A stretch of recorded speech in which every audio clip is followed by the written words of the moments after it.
So students, in most ultrasound liver Doppler studies, you will be responsible for Doppling the SMV and splenic vein.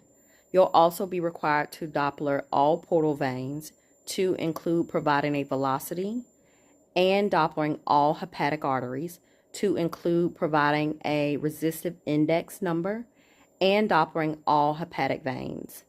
All of this anatomy is where it should be in their respective locations that you've learned over the course of your time in the DMS program. To start off, you need to locate the pancreas, where you will be able to find the SMV and splenic vein. I always like to get accustomed to providing a grayscale 2D image of the anatomy that I'm imaging, in addition to a color image for the physician. The grayscale anatomy will serve its purpose on documenting if there's any kind of internal echogenicities, which could include thrombus. Here on the screen, this is my patient's pancreatic tissue area, where you have the SMA, the SMV, and the splenic vein. I provide a grayscale image, and then I provide a color image here, indicating, again, the splenic vein seen in red here, and the SMV in the confluence area.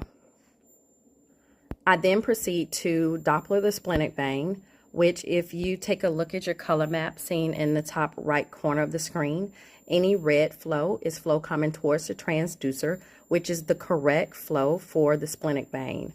Once I provide a Doppler waveform of the splenic vein, I will most often provide a velocity for it, which I have not included in this particular image here, but if so, I would have put my cursor at the top, as you can see here, and it provides a velocity for your Doppler study.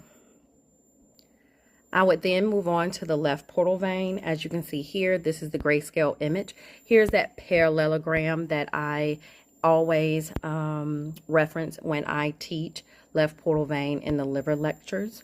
Again, grayscale image, color image.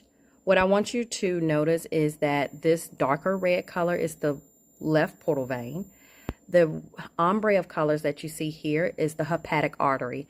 If you remember the portal triad, there's going to be a duct, a portal vein, and an artery all traveling together. So if you can locate the bigger size portal veins when no disease is present, you should automatically be able to see or identify the hepatic artery. You want to make sure that you have manipulated your machine in such a way that there is increased sensitivity, so you can get color flow to fill both the portal vein and the hepatic artery. You may have to also decrease your scale to fill in vessels and increase the color gain.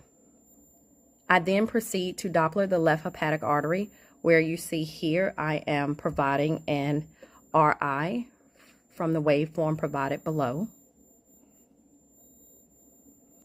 I then slightly move my cursor, or sample gate if you will, over into the portal vein to provide again a velocity for the measurement of this left portal vein. What you didn't see that I used in Doppling the left hepatic artery and left portal vein is angle correct. I purposely did that so that I can then demonstrate the most accurate form of providing a velocity for a vessel is when we use angle correct. I'll be using angle correct in the next couple of Dopplered vessels. I then demonstrate the hepatic veins. As you can subtly see here, there's the left hepatic vein, middle hepatic vein, and right hepatic vein. The next image that you see here kind of provides a better view of that middle hepatic vein, left hepatic vein, and right hepatic vein. I again demonstrate color and the ones that are easily to demonstrate color in. In this particular example here, it's the middle hepatic vein and left hepatic vein. Here I'm Doppling the left hepatic vein, middle hepatic vein, and then the right hepatic vein.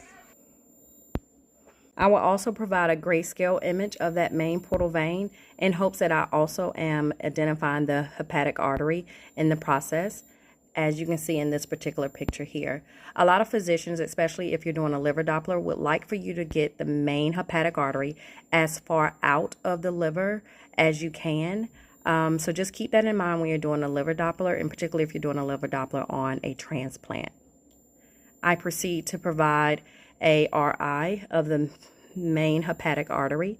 As you can see in this picture here, I use angle correct, making sure my angle is not over 60 degrees.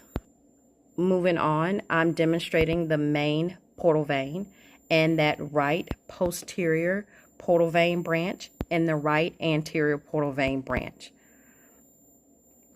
I then proceed to Doppler the right anterior portal vein branch, providing a velocity, and demonstrating the right hepatic artery that coincides with that right anterior portal vein branch. And I also provide a right hepatic artery with an RI, as you can see in the top corner of the screen.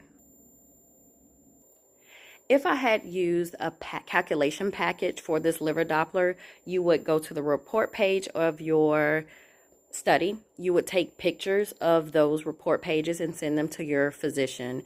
If not, you can freely leave them in the images that you have acquired during your liver Doppler. And I hope this video was helpful for you to be successful in completing liver Doppler ultrasound exams.